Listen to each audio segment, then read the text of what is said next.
Video شروع کرنے سے پہلے ایک بات کہ دوستوں کے سوالات کے جواب کے لیے ہم نے عیشا پوڈ کاسٹ کے نام سے ایک چینل بنایا ہے۔ اس کو ضرور وزٹ کریں اور سبسکرائب بھی کریں۔ لنک پہلے کمنٹ اور ویڈیو کی ڈسکرپشن میں موجود ہے۔ اس کے علاوہ آڈیو بکس کے لیے چینل ہم نے الگ کر دیا ہے جس کا نام عیشا بکس ہے، اور مثنوی کے لیے ہم نے الگ چینل مختص کیا ہے جس کا نام ہے مسٹک رومی۔ ان چینلز کے لنک بھی ویڈیو کی ڈسکرپشن اور پہلے کمنٹ میں موجود ہیں۔ ضرور وزٹ اور سبسکرائب کریں۔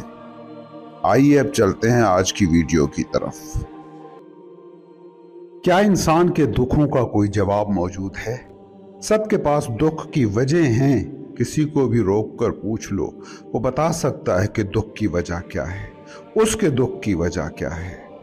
غریب کے لیے دکھ کی وجہ ہے پیسے کی کمی، تو دوسری طرف امیر بھی اتنے ہی دکھی ہیں۔ اب وہ یہ تو نہیں کہیں گے کہ دکھ کی وجہ پیسے کی کمی ہے، تو وہ دوسری دلیل لائیں گے۔ کوئی کہے گا کہ جو سٹیٹس حاصل ہو گیا ہے اس پر جمے رہنے کا کشٹ دکھ ہے۔ کوئی کہے گا دولت تو مل گئی مگر اس راہ پر چلتے ہوئے بہت سی خوشیاں تھی جو میں جی سکتا تھا مگر جی نہیں پایا۔ یہ محرومیاں دکھ پیدا کرتی ہیں۔ کسی کمیونسٹ کو روک کر پوچھیں تو وہ کہے گا کہ دنیا میں دولت مساوی تقسیم نہیں ہو پا رہی، یہ ہے دکھ کی اصل وجہ۔ کسی فرائیڈین کو پوچھیں تو وہ کہے گا کہ انسانی جبلت کو معاشرے کے ٹول کے ذریعے جو دبایا گیا ہے اس سے دکھ تخلیق ہوتا ہے۔ کسی مولوی، پنڈت، پروہت، پادری کو پوچھیں تو وہ اپنے اپنے مذاہب سے دوری کو دکھ کی وجہ بتائے گا۔ سب کے پاس دکھ کے وجود کے اسبات کی دلیلیں موجود ہیں، مگر ایک بات تو پکی ہے کہ سب دکھی ہیں اور سب ہی کے لیے دکھ لا علاج ہے۔ کیا تمہیں یہ حیرت کی بات نہیں لگتی کہ تم سب نے اس مادی زندگی کا آغاز دکھ سے آزاد حالت سے کیا؟ تم سب نے دکھ کا بھوت خود کھڑا کیا، اپنی کوششوں سے اس کو شکل دی، اور اب تم ہی کہہ رہے ہو کہ یہ سمجھ نہیں آ رہا۔ جو تم نے ہی پیدا کیا وہی تمہاری سمجھ میں نہیں آ رہا۔ کیوں؟ تمہاری ہی تخلیق ہے یہ زندگی، جیسی بھی تم جی رہے ہو، جو بھی تم بنے ہو، جو بھی تم کرتے یا سوچتے ہو، تم خود ہی کرتے اور سوچتے ہو، اور پھر کہتے ہو کہ سمجھ نہیں آ رہی۔ دکھ کی وجہ کیا ہے؟ دکھ کی وجہ بس اتنی ہے کہ جو تم بن پائے ہو، جس طرح تم نے خود کو بنایا ہے، وہ بناتے وقت تم ہوش میں نہیں تھے، تم موجود نہیں تھے، بے ہوش تھے۔ جو تمہیں تمہارا ارد گرد آفر کرتا گیا وہ تم شکریہ کہہ کر لیتے گئے، اور تم وہ ہو گئے جو تم ہو چکے ہو۔ ہوش میں ہوتے تو کبھی کانٹے جمع کر کے انہیں اثاثہ مان کے بیٹھے ہوتے۔ تمہیں معاشرے نے کہا دوڑو اور تم دوڑ پڑے۔ سوال ہی نہ اٹھایا کہ بھئی کیوں دوڑیں؟ خود سے پوچھا ہی نہیں کہ میرے دل سے دوڑ کی خواہش بھی اٹھ رہی ہے کہ نہیں؟ بس سب دوڑ رہے تھے، تم نے دیکھا اور دوڑ پڑے۔ سب مقابلہ کر رہے تھے، تم نے دیکھا اور مقابلے کے میدان میں اتر گئے۔ یاد رکھنا، دکھ کی وجہ تک پہنچنے کی کوئی بھی کوشش، کوئی بھی فلسفہ، کوئی بھی ازم تمہیں جواب تک کبھی نہیں پہنچائے گا، کیونکہ دکھ آبجیکٹیو ریئلٹی ہے ہی نہیں، یہ سبجیکٹیو بات ہے، اور سبجیکٹ ہو تم۔ بارش برستی ہے، کسی کو سکھ لگتی ہے، کسی کو دکھ میں ڈبو دیتی ہے۔ چاند نکلتا ہے، کوئی چہک اٹھتا ہے تو کوئی دل محسوس کر رہ جاتا ہے۔ کسی کو 1000 روپیہ زمین پر پڑا مل گیا تو خوش ہو گیا، کسی کو لاکھوں بھی مل گئے تو وہ اس سے بے نیاز رہا کہ اس کے پاس پہلے ہی بہت پیسہ تھا۔ کوئی بنیادی وجہ جو سارے دکھوں کی بنیاد بنائی جا سکے وہ ڈھونڈی ہی نہیں جا سکتی، کیونکہ اس کے لیے چیزوں کا ایک جیسا مطلب ہونا ضروری ہے۔ بے ہوشی میں تم نے کچھ پرزوں کو جمع کر کے خود کو بنا لیا ہے، اور اب جب دکھ سامنے آ کھڑا ہے تو سوال اٹھا رہے ہو کہ یہ کیسے ہو گیا۔ ہوش میں سب جمع کرتے، ہوش میں سب کل پرزے جمع کیے ہوتے تو آج انہیں ری شیپ بھی کر سکتے تھے، ری سٹرکچر بھی کر سکتے تھے، پرزوں کی ترتیب بدل کر کچھ اور بھی ہو سکتے تھے۔ وہ اب تمہارے بس میں نہیں، کیونکہ تم جب خود کو بنانے والے یہ پرزے، یہ خواہشیں، یہ سوچے، یہ معلومات جمع کر رہے تھے اس وقت بے ہوش تھے۔ اب ہوش میں آنا چاہتے ہو تو سمجھ نہیں آتی کہ کون سا پرزہ جوڑا کیسے گیا تھا۔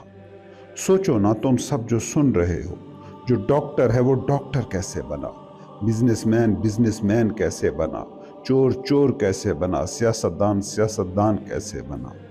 जो भी तुम हो वो तुम कैसे बने, कभी बैठकर इस खोज में निकलो तो सही। कभी उस पहले सिरे तक नहीं पहुंच पाओगे कि जहां से तुम्हारी अनासाजी, ईगो मेकिंग का मरहला शुरू हुआ था। और अगर कोई उस सिरे तक दुरुस्त तौर पर पहुंच जाता है तो यकीन मानो वो फिर किसी तरह से भी खुद को बदल सकता है, दुख से आज़ाद हो सकता है। जो तुमने बेहोशी में जमा किया है वो तो सारा छोड़ना ही पड़ेगा, तभी इस दुख से आज़ादी मुमकिन है। हल को बाहर ढूंढने लग पड़े तो फिर बेहोशी का सफ़र है। तुम दुखों को एक एक करके मिटाने की कोशिश करते रह सकते हो, मगर इससे दुख मिटता नहीं, बल्कि अगली दफ़ा और बड़ा होकर सामने आता है। कभी तुम्हारा दुख था कि 10,000 कैसे कमाऊं, वो दुख मिट गया तो क्या मुआशी दुख मिट गए? नहीं, अब वो 10 लाख का बड़ा दुख बनकर सामने खड़े हैं।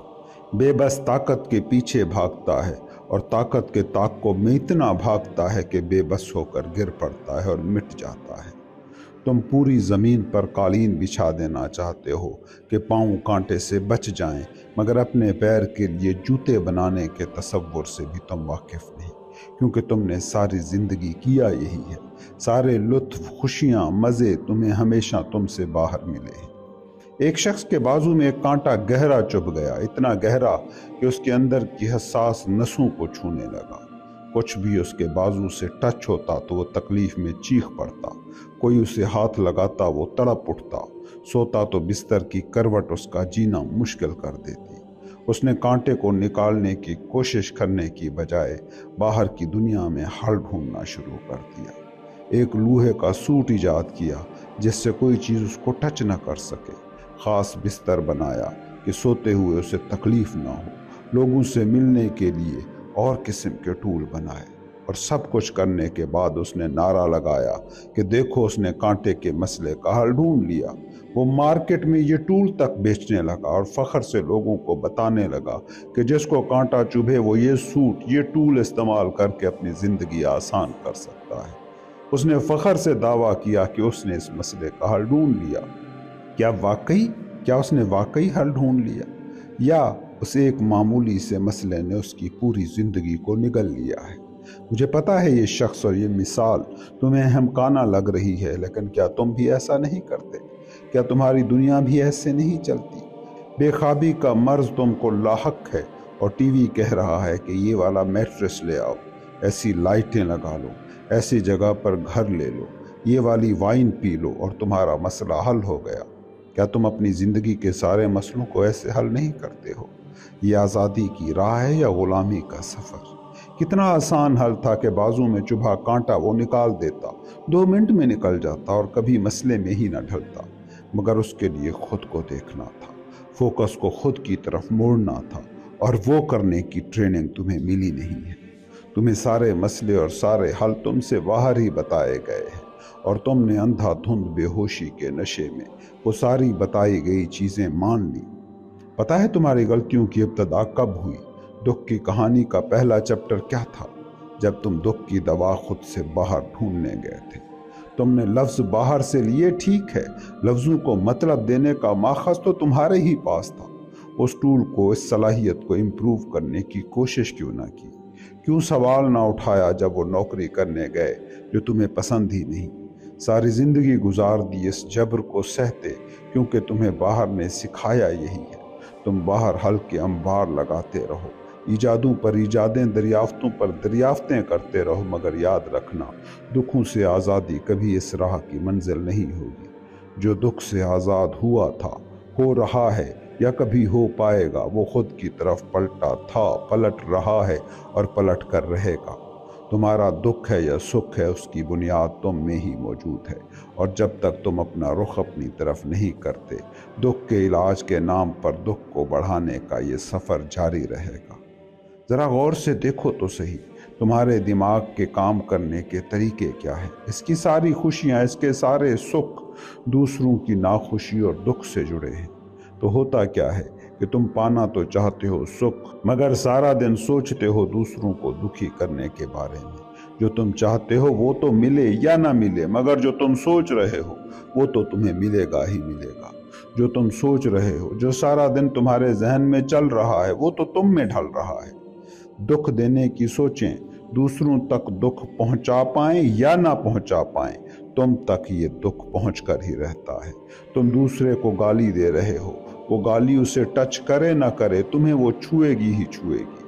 किसी पर कीचड़ फेंक रहे हो तो दूसरे तक पहुंचे ना पहुंचे, तुम्हारे हाथ तो उसमें लिथड़ ही चुके हैं। जहन में तशद्दुद को बोकर जिंदगी में अमन ढूंढ रहे हो, इससे बड़ी हिमाकत क्या होगी। तो जब जिंदगी को मुकाबले की दौड़ बनाकर चलते हो तो फिर रोते क्यों हो कि लोग ऐसे हैं, दुनिया ऐसी है, रिश्तेदार ऐसे हैं, घर वाले ऐसे हैं, बीवी ऐसी है, शौहर ऐसा है। तुम इन्हीं से तो जीतने गए थे, इन्हीं को ही तो हराने गए थे। वो फिर क्या रवैया दिखाएं, क्यों इससे अलग रवैया दिखाएं। दुख तुम्हें आज तंग कर रहा है, मगर इस दुख के बीज तो तुमने बहुत पहले बोए थे। तुम्हें दुख नजर आ रहे हैं, बीज नजर नहीं आ रहे। आज तुम्हें लगता है कि दौलत कमाने में अंधे होकर तुमने रिश्ते गंवा दिए, मगर बीज कब बोया था? जब फैसला किया था कि कीमत कोई भी हो तुम भरोगे मगर अमीर होकर रहोगे। ये फैसला करते वक्त तो तुम दुखी नहीं थे, अब फिर क्यों हो? वजह बस इतनी है कि बेहोश थे, बीज में छुपे दुख के दरख्त को देख नहीं सके। एक मुट्ठी बीज में पूरा जंगल छुपा होता है, मगर तुम्हारे पास ये देखने की सलाहियत नहीं थी। ये जो बेहोशी थी, ये जो हिमाकत थी, इसकी कीमत है जो तुम अब दुख की शक्ल में भर रहे हो, और जिस दुख का कोई हल तुम्हें नजर नहीं आ रहा। बीज बोते वक्त अगर ये हिकमत, ये बेदारी तुम्हें हासिल होती तो फैसला तुम्हारा होता कि क्या बीज बोना है। कौन है हकीम, कौन है बेदार, जो पहले कदम पर मंजिल का पता जानता है। और ये विजडम कहाँ से आती है? अपनी तरफ पलटने से, अपने काम करने के तरीके को जानने से। तुम उस शख्स की तरह हो जो कांटे के मसले को हल करने में सारी जिंदगी लगा रहता है, मगर खुद की तरफ पलटता नहीं कि पूरी जिंदगी को एक मसले पर कुर्बान करने की बजाय बस कांटे को निकाल दे। ये सारे कांटे जो इस वक्त इंसान के दिल में चुभे हैं, इनका हल कहाँ है? बस अपनी तरफ पलटने में।